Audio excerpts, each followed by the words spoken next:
Il y a, dans ce que vous avez écrit, le plaidoyer pour une terre. C'est quelque chose de très particulier qui vous engage totalement. Oui. Et vous allez vous engager. Bien. Alors, pour s'engager, il faut mettre les lunettes.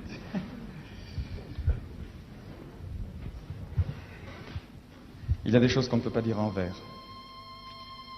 L'autre jour, j'étais dans le métro et j'entends deux dames dire « T'as lu le journal encore, ces juifs avec leurs histoires? Quels emmerdeurs. » C'est vrai, nous sommes des emmerdeurs. Ça fait des siècles qu'on emmerde le monde, c'est dans notre nature, que voulez-vous? Abraham avec son Dieu unique, Moïse avec ses tables de la loi, Jésus avec son autre joue toujours prête à la deuxième baffe, puis Freud, Marx, Einstein, tous ont été des jeûneurs, des révolutionnaires, des ennemis de l'ordre. Pourquoi? Parce que l'ordre, quel que fût le siècle, ne pouvait les satisfaire, puisque c'était un ordre dont ils étaient toujours exclus. Remettre en question, voir plus loin, changer le monde pour changer de destin, tel fut le destin de mes ancêtres. C'est pourquoi ils sont haïs par les défenseurs de tous les ordres établis. L'antisémite de droite reproche aux juifs d'avoir fait la révolution bolchevique. C'est vrai. Il y en avait beaucoup, en 1917. L'antisémite de gauche reproche aux juifs d'être les géants du capitalisme. C'est vrai. Il y a beaucoup de capitalistes juifs. La raison est simple.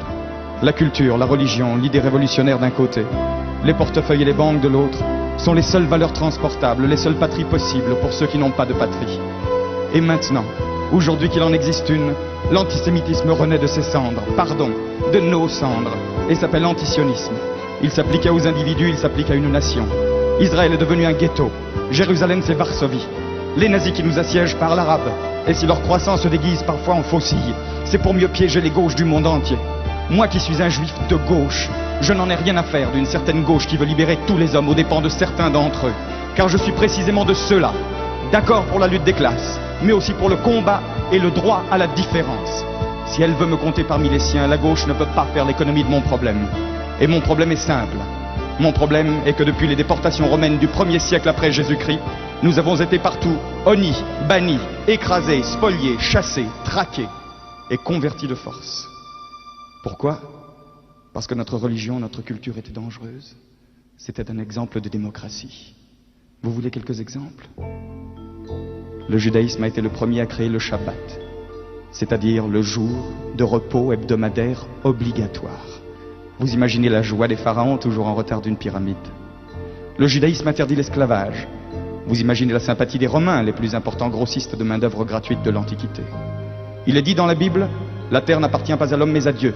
De cette phrase découle une loi, celle de la remise en question automatique de la propriété foncière tous les 49 ans. Tous les 49 ans.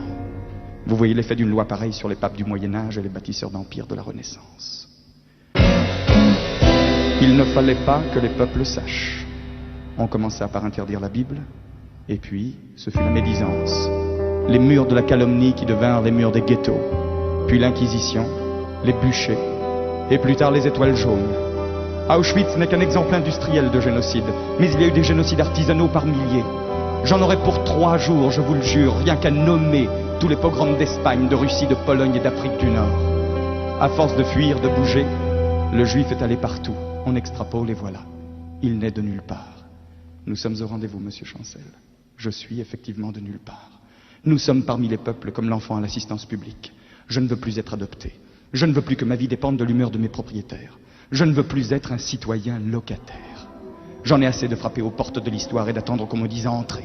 Je rentre et je gueule aujourd'hui. Je suis chez moi sur Terre et sur Terre j'ai ma terre. Elle m'a été promise, elle sera maintenue. Qu'est-ce que c'est que le sionisme? Ça se réduit à une simple phrase. L'an prochain à Jérusalem. Non, ça n'est pas un slogan du Club Méditerranée. C'est écrit dans la Bible, le livre le plus vendu et le plus mal lu du monde.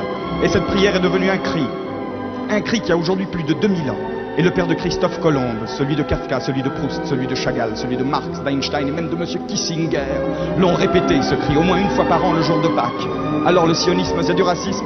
Mais faites-moi rire. Est-ce que 12 France, cher pays de mon enfance, est un hymne raciste? Le sionisme c'est le nom d'un combat de libération. Dans le monde chacun a ses juifs.